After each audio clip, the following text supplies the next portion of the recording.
세계 4대 로봇 기업이라고 하면은 가장 대표적으로 우리가 많이 알고 있는 감속기 기업은, 그러니까 로봇 투자는 의외로 투자를 하시면서 재미를 좀 보실 수 있지 않을까.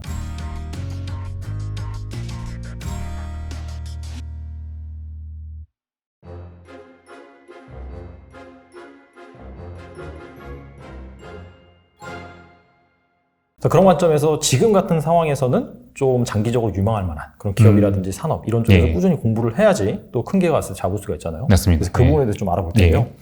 그 국내 이슈 같은 경우에 삼성전자가 한 작년 12월인가 원래 이제 태스크포스로 있다가 그 로봇 부문을 아예 사업부로 승격을 시켰고, 추가적으로 약간 글로벌 매크로 관점에서는 뭐 탈세계화, 리쇼어링 이런 것들이 어떻게 본다면은 예전에 그 자유무역 협정 시대를 맞아서 정말 그 값싼 인건비가 싼 그런 쪽에서 생산을 하고 이런 것들을 인해서 또 좋게 소비를 하고 이런 시대였는데 이게 아니란 거죠. 이제 점점 더 이제 뭐 자국으로 이제 공장을 들어오다 보니까 그렇죠. 인건비 상승에 의해서 물가가 더 높아질 수 있는 요인이고, 그래서 결과적으로 이런 것들에 대한 해결책을 위해서 이 로봇, 뭐 스마트 공장이라든지 뭐 무인 로봇 이런 것들에 대한 관심이 좀 커지고 있는데 네.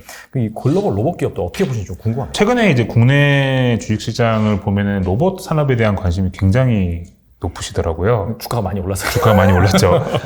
근데, 글로벌리 봤을 때, 네. 이제 주로 뭐, 글로벌 관점에서 로봇 기업들이 어디 많냐라고 보면은, 일단 미국에 많습니다. 기본적으로. 네네. 그리고 일본에 엄청 많습니다. 맞아요. 일본이 약간 로봇 네. 강국 예전부터 그랬어요. 네, 하드웨어 기업들이. 그리고 유럽에 일부 있습니다. 그리고 아쉽게도 한국에 있는 이제 로봇 기업들은 약간, 뭐라고 해야 되죠? 이제 약간 프론티어나 이제 그 선두권에 있는 기업들은 많지는 않은 것 같아요. 그렇죠. 근데 이제 무섭게 이제 추격해 오고 있는 기업들이 많기 때문에 오히려 이런 한국에 있는 로봇 기업들이 주가 수익률 측면에서 나중에 더 좋을 수도 있어요. 아. 네, 오히려. 지금은 약간은 별 볼 일 없다가 뭐 저력이 있으니까 워낙 이게 치고 올라오면은 이 치고 올라올 때 정말 수익이 많이 나거든요. 예. 근데 어쨌든 아직까지는 이제 선두 영역에 있는 로봇 기업들은 많지는 않은 것 같아요. 근데 정말 흥미로운 거는 지금 미국과 일본의 주요 로봇 기업들 주가 트렌드를 보면요, 굉장히 안 좋습니다. 또 안 좋더라고요. 저도 예. 찾아봤는데. 예, 안 좋습니다. 이게 이제 여러 가지 이유가 있는데, 그냥 결론적으로 먼저 결론을 말씀드리면은, 일단 로봇에 대한 테마는 글로벌리 잡혔어요. 그리고 방금 말씀해 주신 것처럼 뭐 지정학적인 뭐 이런 변화 속에서 이제 자국 우선주의, 맞아요. 우리 지역에 공장을 지어야 되고, 그리고 심지어 이제 인건비가 엄청 비싸지면서 이제 고용하기도 굉장히 기업들이 부담스럽잖아요. 그렇기 때문에 이제 인력을 이제 로봇으로, 자동화로 대체해야 되는 그런 전반적인 큰 흐름, 구조적인 변화 속에서 로봇, 그리고 오토메이션에 대한 수요는 올라가고 있는 거거든요.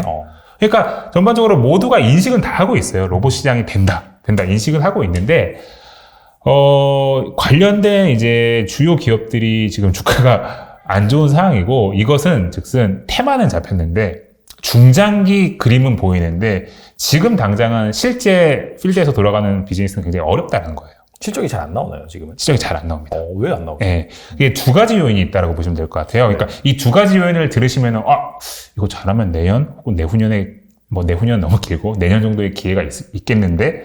라고 하는 그런 생각을 하실 수 있는데, 첫 번째 실적이 안 나오는 이유가 뭐냐면요. 지금 전 세계 제조업이 로봇 주문을 엄청 넣습니다. 언제부터 로봇 주문을 많이 넣느냐면요. 네. 코로나 때. 네, 그때도 로봇에 대한 수요가 확 올라왔고요.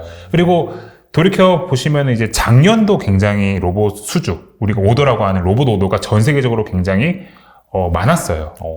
그래서 작년과 같은 경우에는 이제 글로벌 로봇 플레이어들이 굉장히 주가가 좋았어요. 왜냐면 수주가 빵빵 터지니까. 막 주문이 들어오고 막 이거를 막 만들기 바빴으니까. 근데 이게 문제가 생겼는데, 어떤 문제가 생겼냐면요. 로봇에 대한 수주가 많이 들어왔어요. 주문이 많이 들어왔어요. 네. 근데 실제 플레이어들이 이 들어온 주문에 대한 생산을 못했습니다. 네. 왜 그랬느냐? 반도체가 부족해서. 부품이 부족해서. 자동차만 이게 생산이 안 된 게 아니라 로봇도 안 됐구나. 여전히 자동차 산업에서 보면은 뭐 반도체 부족 현상이 뭐 내년까지 갈 거다 그런 얘기 들리잖아요. 맞아요. 네. 로봇도 마찬가지예요. 로봇도 굉장히 다양한 반도체, 그리고 다양한 정밀 기계 부품들이 들어가잖아요. 그런 것들이 여전히 올라오고 있는 그 수요를 충족을 못 시키고 있는 거예요.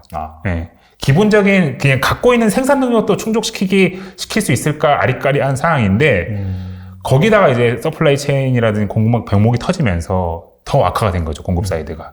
그래서 작년에 막 물밀듯이 들어왔던 그런 수주, 로봇에 대한 주문을 실제 공급단에서 소화를 못 시키면서 로봇 기업들의 매출이 잘 못 나오고 있어요. 기대만큼. 예, 이게 글로벌 로봇 산업 그리고 주요 로봇 플레이어들의 주가가 최근에 계속 눌려있는 가장 큰 이유다라고 보시면 될 것 같습니다. 예. 그리고 두 번째는 뭐 이와 연관돼서 이제 이어지는 이유인데 실제로 수요는 많은데 생산을 못하고 있잖아요. 그러니까 이제 고객들이 로봇을 사오고 싶은 고객들 입장에서는 어차피 만들지도 못하는데 내가 주문을 줄 필요가 없는 거예요. 주문을 주고 만들고 내가 받고 계속 이러면 내가 계속 주문을 줄 수 있는 거잖아요. 그렇죠. 근데 내가 작년에 갔던 주문도 로봇 사업자들이 소화를 못 시키니까. 그러니까 올해 같은 경우에는 그 전방 고객들이 로봇 주문을 좀 줄였습니다. 네, 그러다 보니까 그러니까 수주도 별로 안 터지는 거예요. 올해 같은 경우. 수주도 작년 대비해서는 좀 떨어지고 있는 거예요. 네, 이런 약간 단기적인 이런 구조적인 그런 문제가 약간 좀 꼬인 거죠, 이게. 네, 큰 틀에서의 수요는 굉장히 좋은데 실제 사업단에서는 이게 꼬여버린 거죠, 수급이. 이 문제가 지금 로봇 기업들의 주가를 누르고 있는 가장 큰 이유다라고 보시면 될 것 같고요. 반대로 얘기하면 이거죠. 이게 풀리면은 네. 주가도 되겠죠. 네. 그래서 흔히들 우리가 반도체, 특히 자동차 산업에서 반도체 수급이, 반도체 조달이 좀 원활해지는 시점을 최근에 이제 유럽 자동차, BMW 이런 회사들 얘기 들어보면 내년 한 중순? 아마 초부터 좀 더 좋아지겠죠. 네. 지금도 많이 좋아지긴 했는데 네. 완벽하진 않은 거예요. 수급이, 반도체 수급이. 근데 내년 되면은 반도체 수급이 뭐 좀 어느 정도 정상화될 가능성이 있다라고 놓고 본다면은 로봇 기업들도 마찬가지로는 내년부터는 좀 사업이 정상화될 수도 있는 거죠. 그러니까 과거에 받았던 수요 그 주문들을 네. 다 매출로 소화를 시킬 수 있는 구간이 나온다라고 저는 보고 있습니다. 그래서 지금은 이런 약간 사업단에서 꼬인 부분 때문에 주가가 눌려 있는 거고 내년도에는 좀 많이 좋아지지 않을까라는 생각을 하고 있습니다. 그래서 이게 뭐 저희가 보고 있는 지금 최근에 글로벌 로봇 산업의 그런 사업 동향이다라고 이해하시면 될 것 같습니다. 네. 이제 로봇 얘기가 나오다 보니까 이 로봇도 여러 가지 분야가 있더라고요. 약간 뭐 스마트 팩토리에 들어가는 산업화 로봇도 있고, 뭐 물류 로봇, 서비스 로봇, 협동 로봇 이런 것들이 다양하게 지금 나오고 네. 있는데 이 중에서 약간 좀 특히 주목해 볼 만한 분야가 어디인지 궁금해요. 지금 기본적으로 로봇 사업에서 네. 보셔야 되는 건 뭐냐면요. 산업용 로봇입니다. 물류 산업용. 그러니까 기업들이 쓰는 로봇을 보셔야 돼요. B2C가 아니라 B2B가 B2B를 보셔야 됩니다. B2C는 네. 아직 시장이 열리기에는 기술적인 문제가 아직은 여전히 산적해 있다고 보고 있습니다. 예. 그게 뭐냐면은, 이게 보면은 우리가 흔히들 생각하기에는 막 로봇 같은 거 있으면은 뭐 기업의 산업용 공장에 들어가는 로봇들이 훨씬 더 막 뭐 하이 테크놀로지 같고 훨씬 더 막 좋아야 될 것 같고 하잖아요. 네. 우리가 가정에서 쓰는 뭐 그런 로봇보다.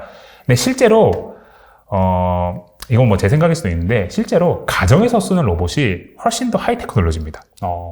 이게 왜 그러냐면요. 우리가 제조 라인에서 쓰는 공장 제조 라인에서 쓰는 로봇은 로봇이 해야 되는 그런 업무, 그런 기능이 딱 정해져 있어요.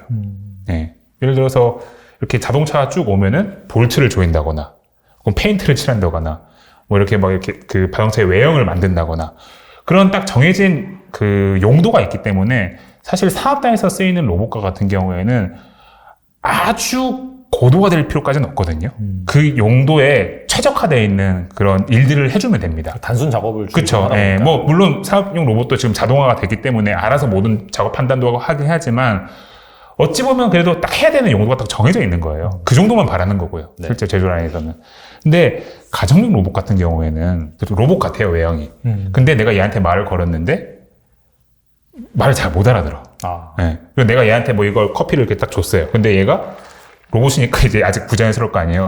이러고 있다가 갑자기 툭 떨어뜨렸어. 10번 중에 한 번이라도 떨어뜨렸어. 그럼 굉장히 짜증이 날 거예요. 짜증나죠. 예. 그럼, 내가 200만 원 주고 이거 써야 돼? 약간 이런 생각이 들 거예요. 그러니까 이게 무슨 얘기냐면은, 오히려 B2C나 가정용에서 쓰는 우리 일반 소비자들이 쓰는 로봇이 훨씬 더 빈틈없는 효용을 줘야 되는 거예요. 조금이라도 불편함을 주면은 굉장히 사람들이 안 쓸 가능성이 높기 때문에 오히려 기술적으로 의외로 B2C나 가정, 소비자들이 쓰는 로봇이 훨씬 더 발전을 해야 될 수도 있습니다.